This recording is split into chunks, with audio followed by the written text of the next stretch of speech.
manifestación de los pueblos de la parte este de la isla antes española o de Santo Domingo, sobre las causas de su separación de la República Haitiana. La atención decente y el respeto que se debe a la opinión de todos los hombres y al de las naciones civilizadas. Exige que cuando un pueblo que ha sido unido a otro, quisiere reasumir sus derechos, reivindicarlos, y disolver sus lazos políticos, declare con franqueza y buena fe las causas que le mueven a su separación, para que no se crea que es la ambición, o el espíritu de novedad que pueda moverle. Nosotros creemos haber demostrado con una constancia heroica que los males de un gobierno deben sufrirse, mientras sean soportables, más bien que hacerse justicia aboliendo las formas. Pero cuando una larga serie de injusticias, violaciones y vejámenes, continuando al mismo fin, denotan el designio de reducirlo todo al despotismo y a la más absoluta tiranía, toca al sagrado derecho de los pueblos y a su deber sacudir el yugo de semejante gobierno y proveer a nuevas garantías, asegurando su estabilidad y prosperidad futuras. Porque reunidos los hombres en sociedades con el solo fin de conspirar a su conservación, que es la ley suprema, recibieron de la naturaleza el derecho de proponer y solicitar los medios para conseguirle. Y por la misma razón, tales principios los autorizan para precaverse de cuanto pueda privarles de ese derecho, luego que la sociedad se encuentra amenazada. He aquí porque los pueblos de la parte del este de la isla antes española o de Santo Domingo, usando del suyo, impulsados por 22 años de opresión y oyendo de todas partes los clamores de la patria, han tomado la firme resolución de separarse para siempre de la República Haitiana y constituirse en Estado libre y soberano. 22 años ha que el pueblo dominicano, por una de aquellas fatalidades de la suerte, está sufriendo la opresión más ignominiosa, bien sea que su caída dependiese de la ignorancia de su verdadero interés nacional, bien sea porque se dejase arrastrar del torrente de las pasiones individuales. El hecho es que se le impuso un yugo más pasado y degradante que el de su antigua metrópoli. 22 años ha que, destituidos los pueblos de todos sus derechos, se les privó violentamente de aquellos beneficios a que eran acreedores, si se les consideraba como partes agregadas a la República.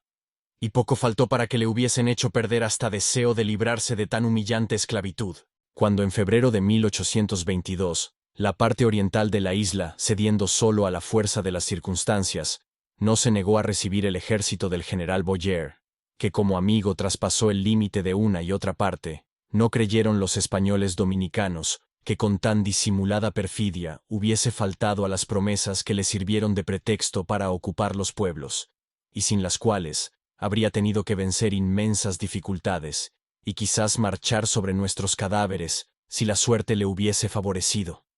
Ningún dominicano le recibió entonces, sin dar muestras del deseo de simpatizar con sus nuevos conciudadanos. La parte más sencilla de los pueblos que iba ocupando, saliéndole al encuentro, pensó encontrar en el que acababa de recibir en el norte el título de pacificador, la protección que tan hipócritamente había prometido. Más a poco, al través del disfraz, que ocultaba las siniestras miras que traía, advirtieron todos que estaban en manos de un opresor, de un tirano fiera. Al entrar a la ciudad de Santo Domingo, entraron con él de tropel los desordenes y los vicios, la perfidia, la división, la calumnia, la violencia, la delación, la usurpación, el odio, y las personalidades hasta entonces poco comunes en estos inocentes pueblos. Sus decretos y disposiciones fueron el principio de la discordia y la señal de la destrucción. Por medio de su sistema desorganizador y maquiavélico, obligó a que emigrasen las principales y más ricas familias, y con ellas el talento, las riquezas, el comercio y la agricultura. Alejó de su consejo y de los principales empleos a los hombres que hubieran podido representar los derechos de sus conciudadanos, pedir el remedio de los males y manifestar las verdaderas exigencias de la patria. En desprecio de todos los principios del derecho público y de gentes, redujo a muchas familias a la indigencia, quitándoles sus propiedades para reunirlas a los dominios de la República y donarlos a los individuos de la parte occidental, o vendérselos a muy ínfimos precios. Asoló los campos, despojó las iglesias de sus riquezas, atropelló y ajó con vilipendio a los ministros de la religión, les quitó sus rentas y derechos y por su abandono dejó caer en total ruina los edificios públicos. para que sus mandatarios aprovechasen los despojos, y que así saciasen la codicia que consigo traían de Occidente. Más tarde, para dar a sus injusticias una apariencia de legalidad, dictó una ley, para que entrasen en el Estado los bienes de los ausentes, cuyos hermanos y parientes inmediatos aún existen sumergidos en la miseria. Todavía no satisfecha su avaricia, con mano sacrílega atento a las propiedades de los hijos del Este, autorizó el hurto y el dolo por la ley de 8 de julio de 1824. Prohibió la comunidad de los terrenos comuneros, que en virtud de convenios y por utilidad y necesidad de las familias, se habían conservado desde el descubrimiento de la isla, para aprovecharlas en favor de su estado, acabar de arruinar la crianza de animales y empobrecer a una multitud de padres de familia. Poco le importaba. Destruirlo todo, arruinarlo. Este era el objeto de su insaciable codicia, fecundo en discurrir los males con que debía consumar la obra de nuestra ruina y reducirlo todo a la nada. Puso en planta un sistema monetario, que insensiblemente ha ido reduciendo por grados las familias, los empleados, los comerciantes y la generalidad de los habitantes a la mayor miseria. Con tales miras propagó el gobierno haitiano sus principios corruptores. A influjo de su infernal política, desenfrenó las pasiones, suscitó partidos, fraguó planes detractores, estableció el espionaje e introdujo la cizaña y la discordia hasta en el hogar doméstico. Si se pronunciaba en español contra la tiranía y la opresión, se le denunciaba como sospechoso, se le arrastraba a los calabozos, y algunos subieron al cadalso para atemorizar a los otros, y que expirasen de una vez los sentimientos que nos transmitieron nuestros padres. Combatida y perseguida la patria, no pudo encontrar refugio seguro contra el furor de la tiranía, sino en los pechos de una afligida juventud y de algunas almas puras que supieron ocultar sus sacrosantos principios, para hacer la propaganda, en tiempos más felices y para reanimar con energía a los que yacían en un estado de abatimiento y de sopor.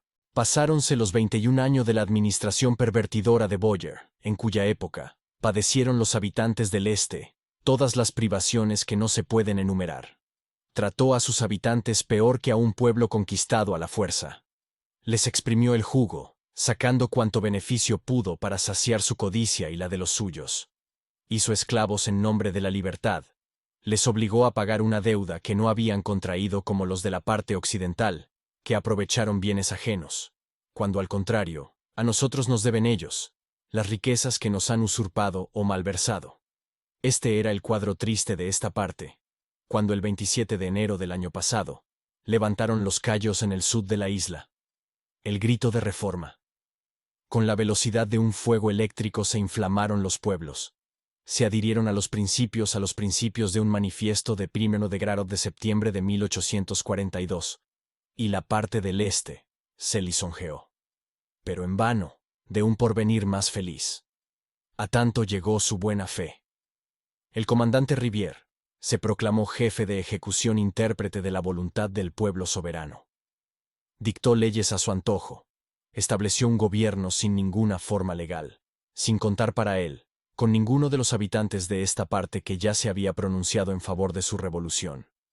Recorrió la isla, y en el departamento de Santiago sin fundamentos legales, recordó con pena las épocas tristes de Toussaint y de Salín, trayendo consigo un monstruoso Estado Mayor, que desmoralizaba por todas partes, vendió empleos, despojó las iglesias, destruyó las elecciones que los pueblos habían hecho para darse representantes que defendiesen sus derechos, y esto para dejar siempre esta parte en la miseria y en la misma suerte, y proporcionarse él candidatos que le elevasen a la presidencia, aunque sin mandato especial de sus comitentes. Así fue. Amenazó la Asamblea Constituyente, y de extrañas comunicaciones hechas por él al ejército a su mando, resultó presidente de la República, a pretexto de que en esta parte se pensaba en una separación de territorio, por Colombia.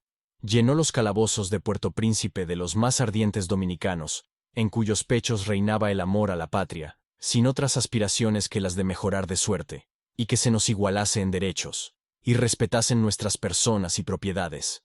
Otros, padres de familia, tuvieron que expatriarse para librarse de las persecuciones que se les hacían. Y cuando calculó realizados sus designios y asegurado el objeto que se había propuesto, les puso en libertad, sin ninguna satisfacción de los agravios ni de los perjuicios recibidos. En nada ha variado nuestra condición. Los mismos ultrajes, los mismos tratamientos de la administración anterior, los mismos o mayores impuestos, el mismo sistema monetario sin garantía alguna que labra la ruina de sus pueblos y una constitución mezquina que jamás hará la felicidad del país, ha puesto el sello a la ignominia, privándonos contra el derecho natural, hasta de lo único que nos quedaba de españoles, del idioma natal, y arrimando a un lado nuestra augusta religión, para que desaparezca de entre nosotros. Porque si cuando esa religión del Estado, si cuando estaba protegida, ella y sus ministros, fueron despreciados y vilipendiados, ¿qué no será ahora rodeada de sectarios y de enemigos? La violación de nuestros derechos, costumbres y privilegios, y tantas vejaciones, han despertado en nosotros nuestra posición, nos hacen conocer nuestra servidumbre y abatimiento. Y los principios del derecho que rige las naciones deciden la cuestión en favor de nuestra patria, como la decidieron en favor de los Países Bajos contra Felipe II en 1581. Bajo la autoridad de estos principios, ¿quién osará vituperar la resolución del pueblo de los Cayos, cuando se levantó contra Boyer y le declaró traidor a la patria? ¿Y quién osará vituperar la nuestra, declarando la parte del este de la isla separada de la República de Haití? Ninguna obligación tenemos para quien no nos da los medios de cumplirla. Ningún deber para quien nos priva de nuestros derechos. Si la parte del este se consideraba como incorporada voluntariamente a la República Haitiana, debía gozar de los mismos beneficios que aquellos a quienes se había unido. Y si en virtud de esa unión estábamos obligados a sostener su integridad, ella lo estaba por su parte a darnos los medios de cumplirla. Faltó a ellos, violando nuestros derechos nosotros a la obligación. Si se considera como sujeta a la República, entonces con mayor razón deba gozar sin restricciones de todos los derechos y prerrogativas que se habían pactado o se le habían prometido, y faltando la condición única y necesaria de su sujeción, queda libre y enteramente desobligada. Y los deberes para consigo misma la obligan a proveer a su propia conservación por otros medios. Si se considera respecto de la Constitución de Haití, 1816, se verá que a más de la originalidad del caso, de dar una constitución bastarda, a un país extraño que ni la necesitaba, ni nombró para discutiría a sus diputados naturales, hay también una usurpación muy escandalosa, porque ni entonces estaban los haitianos en posesión de esta parte, ni antes, cuando los franceses fueron expulsados de la parte francesa, la regalaron, esta, porque no era suya. Por el Tratado de Basilea fue cedida esta parte a la Francia, y después restituida o devuelta a la España por la Paz de París, en cuya virtud fue sancionada la toma de posesión que de ella hicieron los españoles en 1809, y que duró hasta el 30 de noviembre de 1821, que se separó de la metrópoli. Cuando los hijos de Occidente revisaron la Constitución en 1816, no pertenecía esta parte ni a Haití ni a la Francia. El pabellón español ondeaba en sus fortalezas, en virtud de un derecho perfecto, y de que la isla de Santo Domingo la llamasen sus naturales. Haití no se sigue, que la parte occidental que primero se constituyó en Estado soberano dándose el nombre de República de Haití, llámase a la parte del este u oriental, como parte integrante de ella, cuando la puño era. Perteneció a los franceses y la segunda, a los españoles. Lo que hay de muy cierto es, que si la parte del este pertenece a una dominación, otra que la de sus propios hijos, sería a la Francia o a la España, y no a la de Haití, pues más derecho tenemos los de Oriente a dominar a los de Occidente, que al contrario, si remontamos a los primeros años del descubrimiento del inmortal Colón. De consiguiente, atendida la suposición sentada, hay una usurpación que no legitima derecho a nadie, en un caso como el nuestro. Si finalmente se considera esta parte como conquistada a la fuerza decidirá la cuestión, si fuese necesaria. Así es que, considerando que las vejaciones y violencias cometidas en 22 años, contra la parte antes española, la han reducido a la mayor miseria y completarán su ruina, que el deber de su propia conservación y de su bienestar futuro, la obligan a proveer a su seguridad por medios convenientes, siendo de derecho. Que un pueblo que se ha constituido voluntariamente dependiente de otro, con el fin de lograr su protección, queda libre de sus obligaciones, en el momento que éste le falta aunque sea por imposibilidad del protector. Considerando que un pueblo que está obligado a obedecer a la fuerza y obedece, hace bien, y que luego que puede resistir y resiste, hace mejor. Considerando, por último, que por la diferencia de costumbres y la rivalidad que existe entre unos y otros, jamás habrá perfecta unión ni armonía. Los pueblos de la parte antes española de la isla de Santo Domingo, satisfechos de que en 22 años de agregación a la República Haitiana, no han podido sacar ninguna ventaja. Antes, por el contrario, se han arruinado, se han empobrecido, se han degradado, y han sido tratados del modo más bajo y abyecto. Han resuelto separarse para siempre de la República Haitiana, para proveer a su seguridad y conservación, constituyéndose bajo sus antiguos límites en un Estado libre y soberano, en el cual, y bajo sus leyes fundamentales, protegerá y garantizará el sistema democrático, la libertad de los ciudadanos aboliendo para siempre la esclavitud, la igualdad de los derechos civiles y políticos, sin atender a las distinciones de origen ni de nacimiento. Las propiedades serán inviolables y sagradas. La religión católica, apostólica y romana será protegida en todo su esplendor como la del Estado. Pero ninguno será perseguido ni castigado por sus opiniones religiosas. La libertad de la imprenta será protegida. La responsabilidad de los funcionarios públicos será asegurada. No habrá confiscaciones de bienes por crímenes ni delitos. La instrucción pública será promovida y protegida a expensas del Estado. Se reducirán los derechos a lo mínimo posible. Habrá un entero olvido de votos y opiniones políticas emitidas hasta esta fecha, con tal que los individuos se adhieran de buena fe al nuevo sistema. Los grados y empleos militares serán conservados bajo las reglas que se establezcan. La agricultura, el comercio, las ciencias y las artes serán igualmente promovidas y protegidas. Lo mismo que el estado de las personas nacidas en nuestro suelo, o la de los extraños que vengan a habitar en él con arreglo a las leyes. Por último, se procurará emitir, tan pronto como sea posible, una moneda con una garantía real y verdadera, sin que el público pierda la que tenga del cuño de Haití.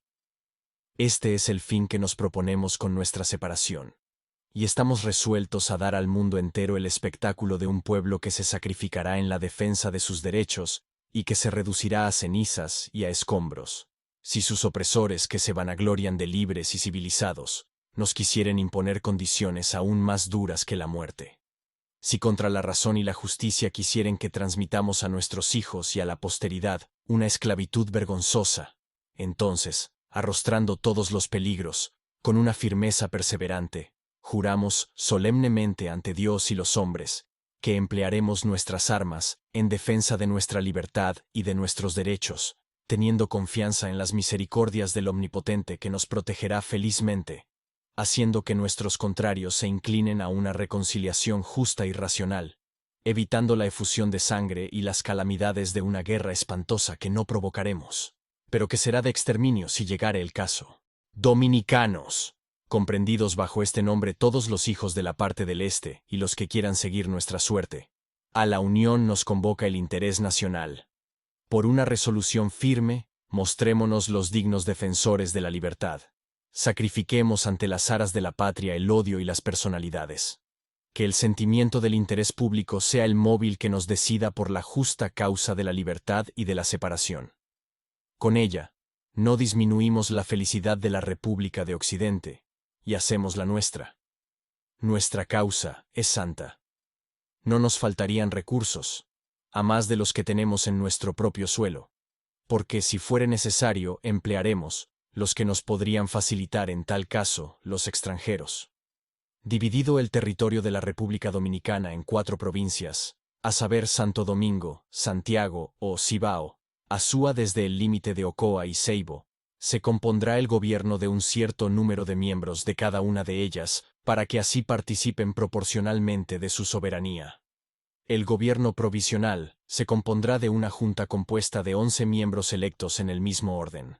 Esta junta reasumirá en sí todos los poderes hasta que se forme la Constitución del Estado, y determinará el medio que juzgue más conveniente para mantener la libertad adquirida, y llamará por último a uno de los más distinguidos patriotas al mando en jefe del ejército, que deba proteger nuestros límites agregándole los subalternos que se necesiten, a la Unión Dominicano, ya que se nos presenta el momento oportuno de Neiva a Samaná, de Azúa a Montecristi. Las opiniones están de acuerdo, y no hay dominicano que no exclame con entusiasmo: separación, Dios, patria y libertad.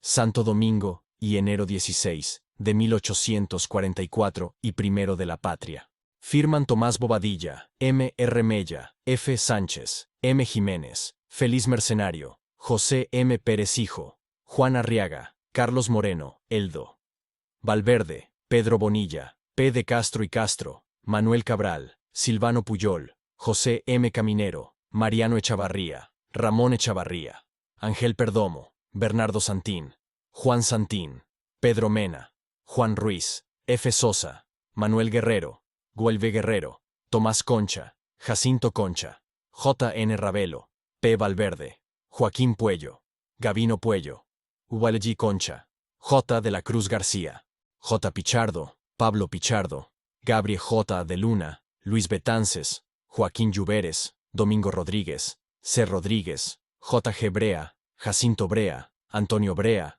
Juan Pina, M. Leguizamón, Narciso Sánchez, Antonio Volta, Ignacio Padua, Pedro M. Mena, M. Aybar, José Piñeiro, Ramón Alonso, Hipólito Villini, E. Villini, José Villini, Fermín González, P. Abobea, Felipe Alfau, A. Alfau, Julián Alfau, de Rocha, Nicolás Enríquez, Francisco Continos, Tomás Troncoso, Benito Pérez, Nicodemo Pérez, Francisco Santelices, Santiago Santelices, Juan Barriento, Manuel Antonio Rosas, Ramón González, Juan Álvarez, Félix María Ruiz, José María Leiva, José María Serra, Fernando Serra, Fernando Herrera, Ignacio Bona, Carlos Gatón, Víctor Herrera, Emeterio Arredondo, Carlos Castillo, Joaquín Gómez, Gregorio Contino, Leonardo Contín, José María Silverio, Gregorio Ramírez, Carlos García, Manuel Franco, Manuel María Bello, Narciso Carbonell,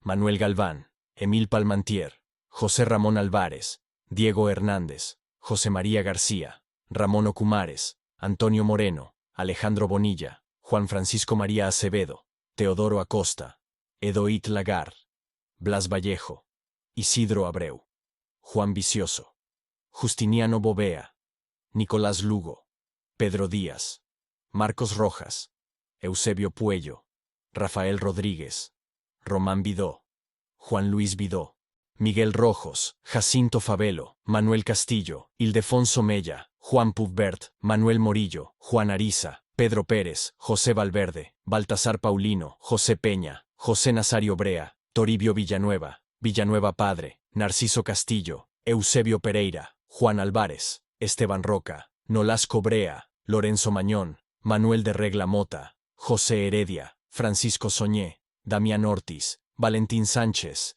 Pedro Herrera, Rosendo Herrera, Narciso Ramírez Peralta, Pedro Santana, Norberto Linares, Ramón Santana, Juan Contrera, Pedro Brea, Tito del Castillo, Bernabé Sandoval, Juan Rodríguez Pacheco, Jacinto de Castro, José Joaquín Bernal, José del Carmen García, Domingo Báez, Francisco Romero, P. Cerón.